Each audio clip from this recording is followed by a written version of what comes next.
Pozdrav svima i dobrodošli u novi video. Danas ćemo pogledati jedan iznimno zanimljiv intervju i prokomentirati ga. Dosta je toga interesantno u njemu rečeno i zaista ga vrijedi poslušati, a prije nego što krenemo lajkajte video, pretplatite se na kanal, pokažite mi na taj način da vam se sviđa sadržaj kojeg objavljujem i pridružite nam se u Discord chatu u kojem pričamo o vašim i mojim ulaganjima, analizama individualnih dionica, ekonomiji, burzi i sličnom, pa ako vas zanima imate link u opisu ovog videa gdje možete saznati više o chatu. Uz chat je pristup našoj zajednici gdje se družimo, dobivate pristup alatima kao što su Fast Graphs, Seeking Alpha i po novom Morningstar Premium. Isto tako podsjećamo da iskoristite priliku koja vam se nudi, ukoliko već niste, registrirajte se na Interactive Brokers s pomoću linka koji je u opisu videa i dobit ćete besplatne dionice u vrijednosti do $1000, naravno ovisno o visini vašeg ulaganja u prvoj godini. In her latest Wall Street Journal op-ed, economist, it's today, Judy Shelton writes that the Fed may soon need the U.S. Treasury's help in the inflation fight. The sub-headline of the column, the central bank will be paying much more in interest on reserves to control inflation.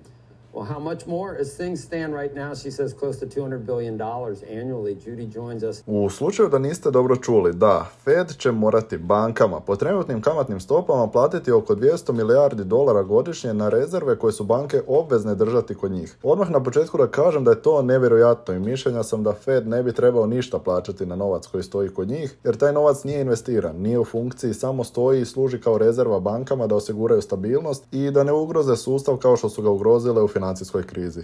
This morning she's a senior fellow at the Independent Institute and a former Federal Reserve Board nominee. She's also the author of Money Meltdown, Restoring Order to the Global Currency System. And I actually, Rick brought it up. We just talked about it. I was going to talk in more general terms about what's happening today, but it's out of the bag. It's a little bit arcane. It is interesting because as rates go up, the Fed is going to have to pay more on the interest rate that it pays out. They've had money up to this point. That's soon going to go away, and they're actually going to pay banks really a higher than market rate so that they don't lend money to other people. So not only does it hurt the supply side of money getting out to where it's needed, but Congress may have to the Treasury may have to step in and cover the bill for the Fed to do this for foreign banks.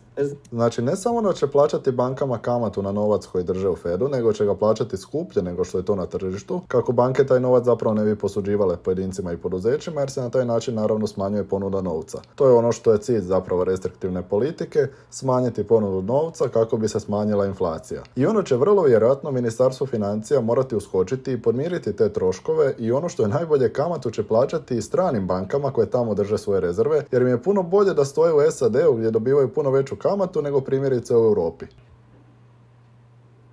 That's correct. And I think it's important for the American people to understand how the Fed actually operates. That's why in that op-ed piece in the journal, I'm encouraging the financial journalists who will pose questions to Chairman Powell to ask specifically about these mechanics. I have long been against paying interest on reserves. These are cash accounts that banks keep at the Fed. They are sterile accounts. They are invested in nothing. They are doing nothing to support productive economic activity.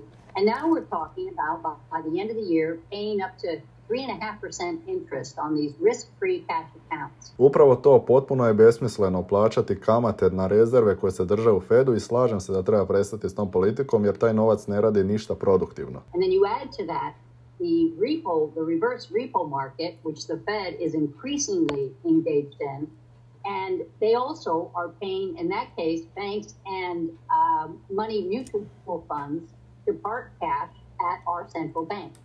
And I think Americans would be interested to know that the $190 billion, that if we are at 3.25 to 3.5 by the end of this year, that the Fed would be paying to banks and money market funds. Da, bilo bi zanimljivo čuti što američki građani zapravo misle o tome i kako bi se osjećali kad bi saznali da sami financiraju strane banke, a uvjeren sam da preko 90% ljudima, možda čak i više, uopće ne zna za ovo. I would say that the amount going to foreign-owned banks would exceed 30%. And at this point, with the Fed earning less than that on its portfolio, The Treasury will have to cover the gap.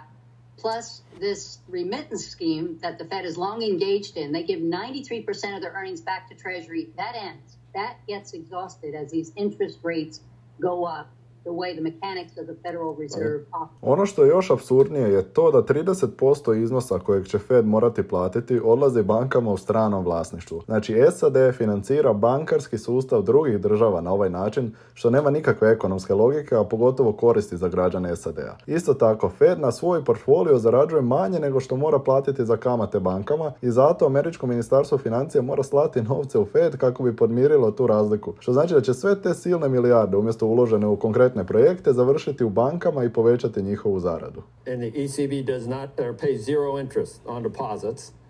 So Yeah, that that's attracts why that would it's $1 trillion now, and it attracts foreign investment. correct. And those foreign banks keep a huge percentage of their assets in cash for that reason. 41%. They keep it in cash in the United States because their own banks pay. It's been a negative rate for the European Central Bank until last week. Now it's 0, and the Bank of Japan pays a negative 0.1%. So of course, they're happy to get paid these much higher rates in the United States, and that's why they just keep the cash there. Čuli ste sada i sami, donedavno su kamate na depozite u Europskoj centralnoj banci bile negativne, u Japanu su još uvijek negativne i naravno da banke odavde puno rađe odlučuju dati svoj novac na čuvanje Fedu jer će tamo zaraditi puno veći novac od njega. Zašto bi gubili kad im se omogućuje da tamo lijepo zarade? And I think it's a mistake. I mean, it's not just these specifics, but I do think they help highlight problems with the Fed. But I think it needs fundamental reform. I think it's way off course. It's not delivering stable prices. It's not supporting productive economic activity. Personally, I think that the target inflation rate should be 0, not 2%. And I think that markets should play a fundamentally more important role in determining interest rates. I mean, supply and demand work in a free market economy to give you the best rate, the market-determined rate.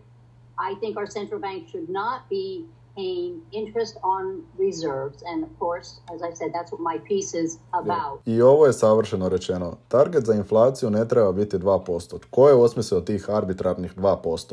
Što je tako dobro u ekonomiji kad je inflacija baš 2%, a što je loše kad je ona 1% ili 3%? Tržište, odnosno ponuda i potražnja trebaju odrediti razinu inflacije koja tržištu najbolje odgovara. Ako tržištu odgovara 1,5%, onda neka bude 1,5%. Pa iduće godine 3% ako mu tako odgovara. Onda 0%, nebitno. U slobodnoj ekonomiji tržište treba imati glavnu ulogu i ono treba upravljati ekonomijom. Tržište je najbolji regulator svega, pa pogledajte samo primjer Hrvatske nakon što je ušla u EU. Dosta ljudi je otišlo, odjednom je došlo do manjka radne snage i tržište je situaciju popravilo podizanjem plaća kako bi ljude zadržalo i na neki način privuklo ljude izvana da dođu raditi ovdje. Na identičan način može se upravljati inflacijom i cjelokupnom ekonomijom. Imam izuzetno liberalan laissez-faire pogled na ekonomiju i mislim da je to najbolja opcija jer se dokazalo da ono što država radi i čime upravlja u većini slučajeva ne ispadne dobro, dok je po pitanju upravljanja od strane tržišta priča potpuno drugačija. Možda baš zbog takvog pogleda na svijet i na ekonomiju Judy Shelton nije uspjela ući u Fed i postati član Feda.